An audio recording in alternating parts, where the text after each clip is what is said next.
Hello everyone, welcome to my channel grow with divine Divya. तो आज का हमारा टॉपिक है पाइथागोरस थ्योरम। ये 4 मार्क्स में एग्जाम में पूछा जाता है। 4 मार्क्स में एग्जाम में पूछा जाता है और ये मोस्ट आईएमपी टॉपिक है। इसके ऊपर से आपको पाइथागोरस थ्योरम 100% लास्ट प्रीवियस एक पेपर में आया ही आया होता है, अदरवाइज कोई ना कोई पेपर आप निकाल के देख लो, ये वाला थ्योरम होगा ही होगा। या तो इसका कोई सम दे दिया होगा या फिर थ्योरम 4 या 3 मार्क्स में पूछ लिया होगा। तो आज हम यही टॉपिक के ऊपर एक्सप्लेनेशन करेंगे जो आपको इजीली समझ में आएगा।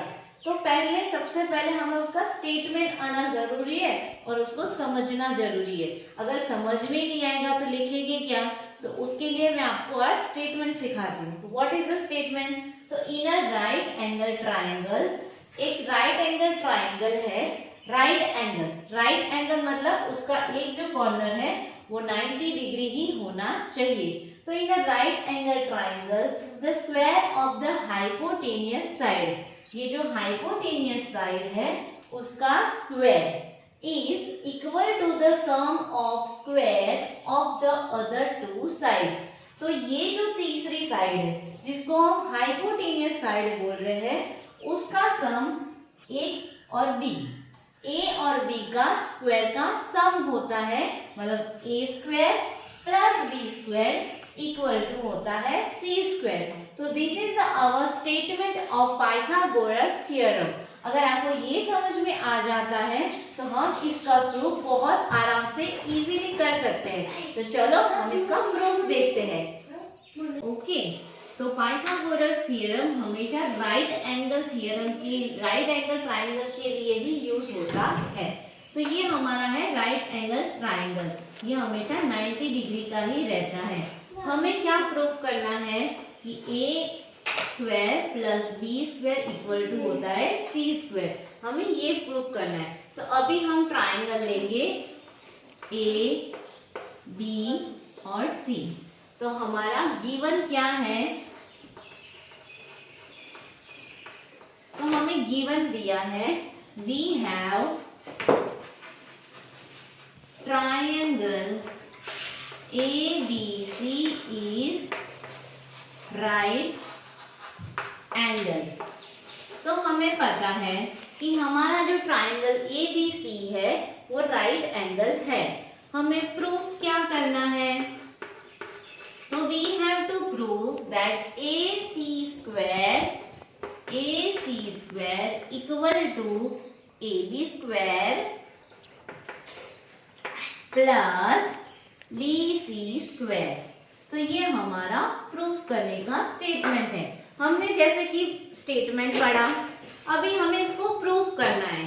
तो हमने ट्राइंगल एबीसी राइट एंगल लिया और हमारा प्रूफ है कि हाइपोटेनियस का square sum of A B square plus B C square होता है। तो वी नो दैट ट्राइंगल, इसके लिए हमें बीच में एक डायगोनल लेना है which is D.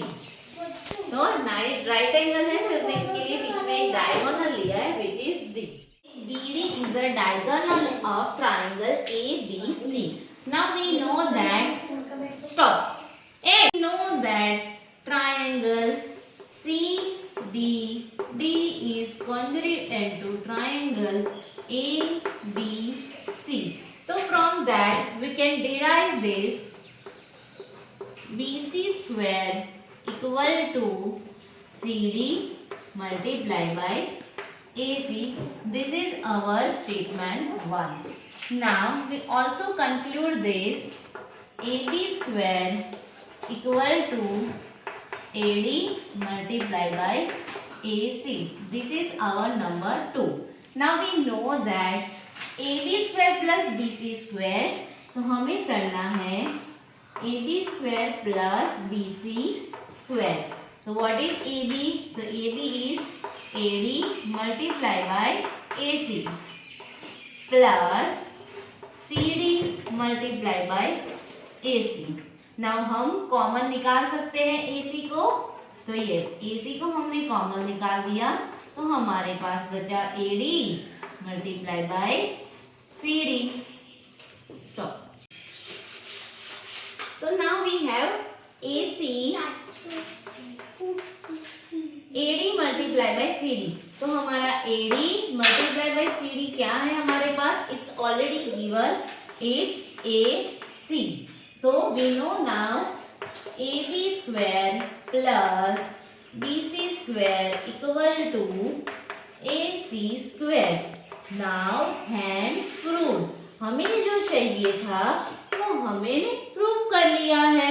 Now we know that AB square plus BC square equal to AC square. अगर ये थियरम आप मेरी मेथड से एग्जाम में लिख के आओगे और इसी मेथड से बिना एक स्टेप गलती के लिख के आओगे तो आपके 4 मार्क्स पक्के हो जाएंगे। आपका कोई 1 मार्क्स भी काट नहीं सकता है। अगर इसी मेथड से प्रिपरेशन करके जाओगे तो स्टैंडर्ड 10th में 50 on 50 आराम से मार्क्स आ जाएंगे। Thank you very much. And आपको ऐसे ही वीडियो चाहिए तो share, like and subscribe my channel. Thank you.